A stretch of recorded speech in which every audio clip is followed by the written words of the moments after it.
Hello everyone, and welcome back to another video. Today, the article we will be discussing is called A Comprehensive Review of the Benefits of and the Barriers to the Switch to a Plant-Based Diet. It was published in 2020, and the authors are Andris Feher, Michael Gazdic, Michalos Veha, Mark Scalzi, and Zoltar Scalzi. Andris, Mark, and Zoltan are from the Faculty of Economics and Business in the Institute of Marketing and Commerce at Debrecen University in Hungary. And Michael is a Faculty of Economics and Social Science in the Department of Economics and Economic Policy in Agribusiness at Poznan University. Miklos is affiliated with Nature Trade, Ltd., Limited Company, Hungary. And the main reason that these authors would be from, let's say, an economics background is because this research paper is dealing a lot more with an individual's decision to pursue a certain action. And that action in this case is choosing a plant-based diet. So as an economics researcher, they're going to be considering a lot of the different factors that would motivate a certain person to switch to a plant-based diet. And as such, they're looking mainly at the barriers and the benefits. So what are the things that become more difficult as you try to transition to a plant-based diet, and what are the actual benefits long-term and short-term of taking the reins of a plant-based diet? Yeah, so what they're going to do in this research is an analysis on many different factors that are tied to plant-based diets, and they attempt to compile a complete guide of the benefits and costs of going plant-based. This is really based on Hungarian, but also partially international research. The research study was guided by this concept of the theory of planned behavior, where it's going to assume that most people will be influenced by the objective and perceived benefits. So objective is the actual benefit and perceived is what people think will be the benefit of when trying to convert to a plant-based diet. So this is very helpful if we try to personally decide if a plant-based diet is right for us and evaluate the pros and cons in our own life, since everyone's situation is different. And this research article will start to lay out those different pros and cons, so you don't have to necessarily go do your own research. According to their research, they concluded that the main benefit of a plant-based diet is the reduction in risk of developing numerous chronic diseases. Additional benefits included increased well-being and satisfaction, also ethical and environmental benefits.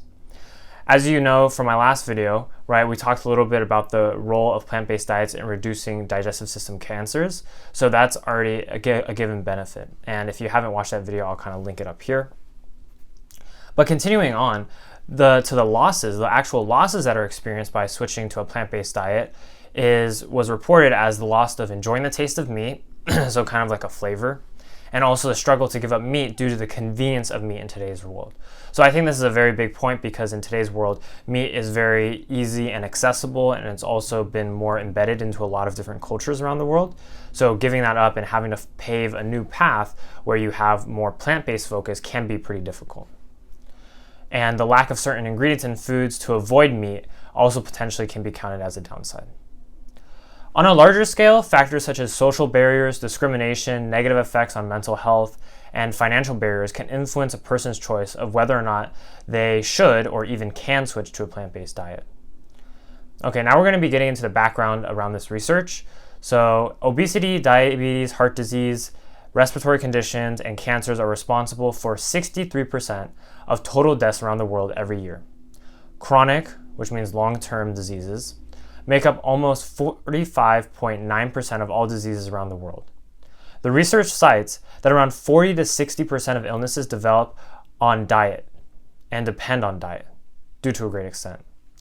This research cites a paper that's published in the reputable journal Nature in 2014 by Tillman and Clark that concludes that choosing our diet correctly and trying to keep our environment and health sustainable are two very closely intertwined factors. The paper concludes that there are three main ways of thinking that lead people to switching to a healthy diet. One, a healthy diet can be seen as a way to cure disease. Two, a healthy diet can be seen as a way to improve well-being and experience the health benefits of proper nutrition. And three, a healthy diet can be used to proactively prevent and reduce health effects if the consumer is aware of the link between their diet and future health. The research quotes from McManus, who is a contributor to Harvard Medical School, on the definition of plant-based, which I read in its entirety here. It says, plant-based or plant-forward eating patterns focus on foods primarily from plants. This includes not only fruits and vegetables, but also nuts, seeds, oils, whole grains, legumes, and beans. It does not mean that you are a vegetarian or a vegan and never eat meat or dairy. Rather, you are proportionally choosing more of your foods from plant sources. So that's very important, the word he said, proportionally. I mentioned this too in my past video, that sometimes being a plant-based diet eater doesn't mean you only eat plants. It's that compared to the amount of meat you eat, the amount of plants is way higher in your own personal consumption.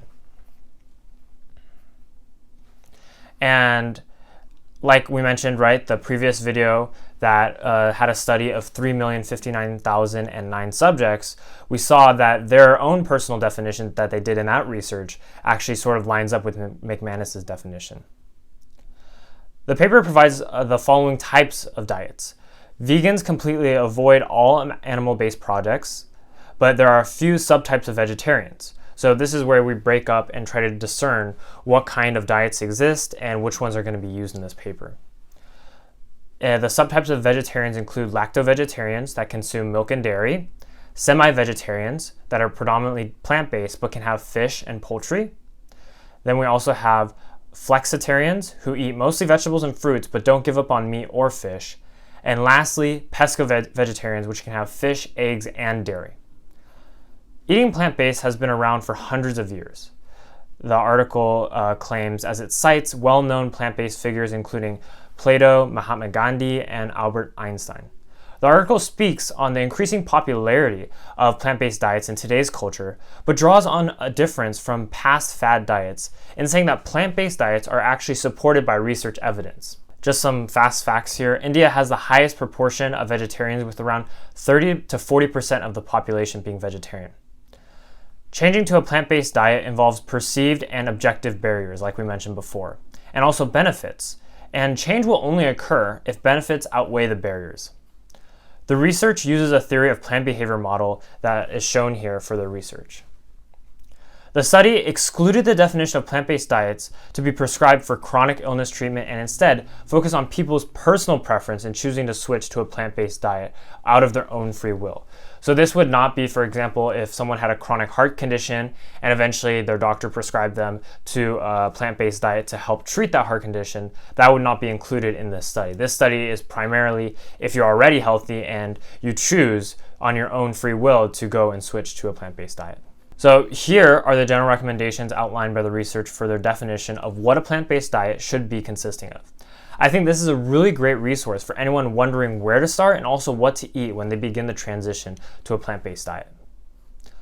The research paper also mentions that keeping a plant-based diet is influenced by a few factors, including how supportive a social network a person has during their plant-based transition, and how they individually respond to the diet and also feel. For example, being vegetarian could mean, incorrectly to some individuals, that eating a lot of unhealthy things and not eating meat, which would in the end make a person feel worse since they are not following an accurate definition of a plant-based diet. Some people believe that being vegetarian is only just strictly not eating meat, but obviously there are a lot of things out there, like certain candies and things that would not have meat, and eating those, high amounts of those, would not lead you to actually feeling well. So it's important that we understand what the correct definition of a plant-based diet is, and then we try to really follow that. In general guidelines, it's really the more whole foods in general that you just eat and the less processed and packaged foods, the healthier your diet overall will become. Now we're going to go into some history behind different plant-based movements. So the first vegetarian organization was a vegetarian society that was established in 1847 in Great Britain. Scientific research started in the 1950s mainly with the aim of proving that the diet was harmful. However, the research started uncovering the benefits of the diet, and in the 1960s began to focus on health benefits from the diet. So it's a very interesting dynamic how it flipped there. At around the start of the 21st century, research went more towards focusing on the preventative side of a plant-based diet for preventing chronic disease. A survey done in the US that focused on why people switched to a plant-based diet found that 47% of respondents did so because of the health benefits. The second most chosen reason was for increased well-being and satisfaction.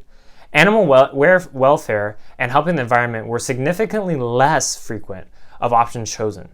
So while in many times in the society's mindset of a vegetarian and vegan being complete animal lovers and that they totally care for the environment, which may be true, it is often the case that people are more motivated by the health benefits that they will receive from changing to a plant-based diet than from necessarily trying to help the entire world, although it's a great byproduct of that.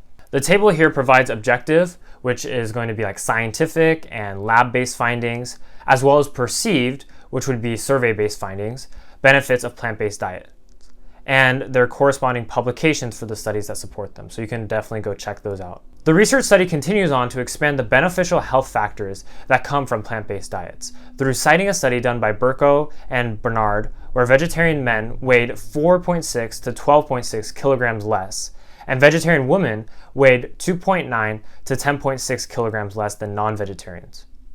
Additionally, plant-based diets correlate with prevention of cardiovascular, which just means heart, and disease, and also reduced saturated fat levels as well as better serum albumin levels. So serum albumin is just a protein that's found in the blood that indicates how well your liver is functioning.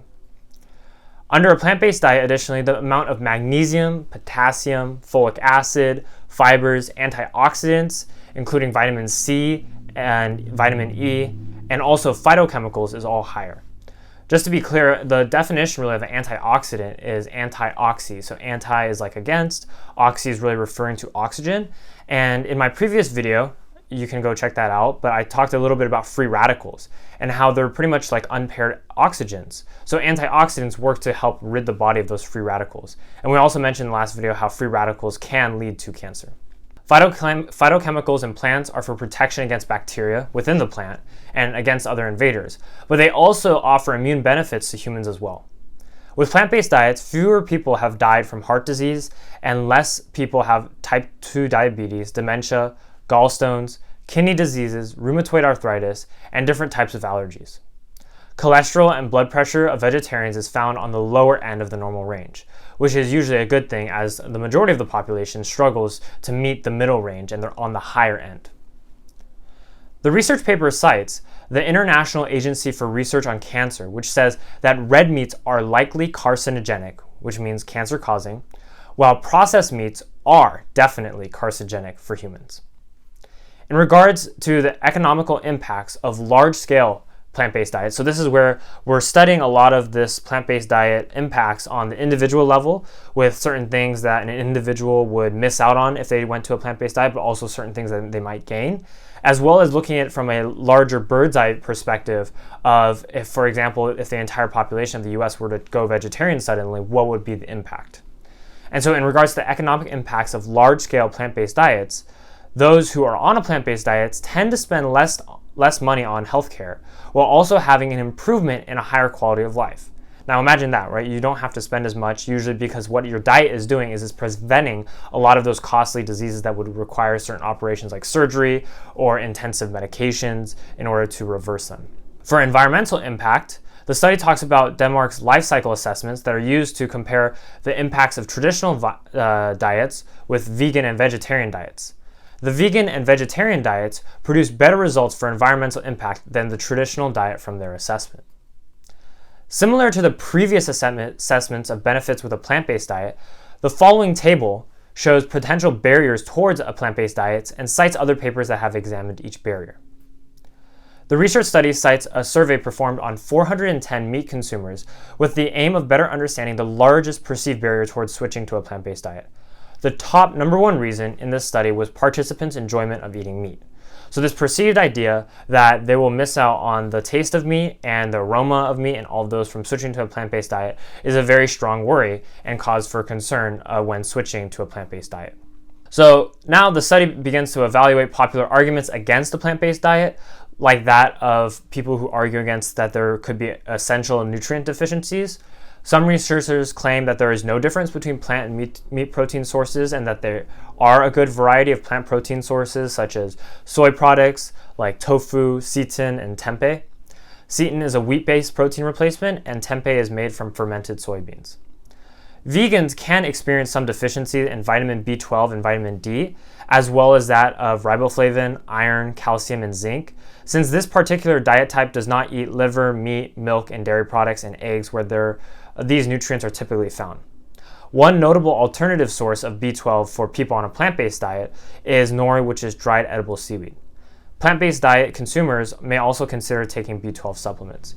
Now, there's one thing to really note here because we're highlighting vegans, and vegans tend to be on the very extreme side of a plant-based diet, and that it is shown in the last video that I talked about how vegetarians and vegans tend to incur the same health benefits actually from both diet, that there's not a significant improvement, let's say, from going completely vegan than there is from being vegetarian.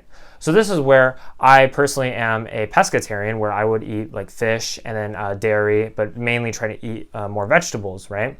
So eating more vegetables in any diet, even if you don't plan to go plant-based, is always going to be beneficial. And I would highly recommend, even if you aren't going to give up meat, which is totally fine, just eating more vegetables will help and boost your overall health. An additional barrier to a vegetarian diet that the study talks about is the difficulty of preparing vegetarian meals at home compared to conventional meals that are predominantly filled with various forms of meats. And not only is preparing them at home a barrier, but finding a restaurant when you go out to eat that not only serves vegetarian options, but whose options are actually appealing and flavorful. Muli conducted an online survey that had 2,436 Belgian consumers, of which 38 were vegetarian, 288 were semi-vegetarian, and 2,031 were omnivores, and found that the top reasons for rejection of a vegetarian diet were the lack of interest and willingness, bad taste, and a lack of cooking skills. This study brings the argument that an additional barrier is a lack of plant-based information. However, I think that this argument personally is tied to consumer motivation towards pursuing the information regarding a vegetarian diet or plant-based diet online, as there is definitely information and source out there within the internet for recipes, but it takes a little bit of additional effort to search and apply those recipes and foods into actual meals. So I do understand that implementing those recipes is going to be difficult, but I think that actually finding the recipes and finding the resources should not be considered a barrier. The study brings up that attempting to balance weight using any diet, including a plant-based diet, could potentially run the risk of causing formations of eating disorders development due to attempts at micromanaging our weight. Family traditions and routines also influence behavior, and how supportive friends and family members are of a new diet can have a large and significant impact on the desire of an individual to switch to a plant-based diet. Having a vegetarian diet can correlate with a more negative mental health. However, it's very unclear if that is a result of social stigma of being a vegetarian, since there are studies that can confirm the health benefits of eating plant-based and boosting mood, so it is likely a case-by-case basis. The reason why there are certain studies that show that the eating plant-based can boost our mood is how I talked about in the last video about microflora and the gut microbiome. What happens when you have plant-based diet is you're feeding your body different kinds of fuel, so that's going to attract different kinds of bacteria that will reside in your gut area. And there's good bacteria and there's bad bacteria. It tends to have been shown that a lot of the issues in the digestive system cancers can be from eating a lot of red meats or just processed meats, etc., over a lifetime, and that those bacteria in there tend to cause the most issues. However, by eating plant-based, those can have the good bacteria that will reside there. Now the difference is it's not only just your gut. That gut is actually partially connected to there are nerves and sensory areas down there that can link to your actual mood. So by having good bacteria in your stomach or your just digestive system there, that can actually increase and boost your mood, which is why there are actual scientific studies that prove that having a plant-based diet and eating more vegetables can improve your mood. However, on the flip side, if you're in a very stigmatized area where vegetarians are treated very differently, that social kind of presence could lead to a decrease in mood. Lastly, being a vegetarian can be significantly more costly than being an omnivore, since vegetarian products have not quite become as mainstream or large scale to the point where they will be cheap enough for all people to afford. For example, if you don't want to sacrifice taste, you may get something like a veggie burger that is more on the high end. And that veggie burger would definitely cost more than a regular burger, even though the ingredients should be a lot cheaper. I hope that this research paper helped you make an informed decision as you consider the possibility of a plant-based diet. Please don't forget to like and subscribe, and have any questions, put them down in the comments, or any future papers that you would like me to review. Stay healthy.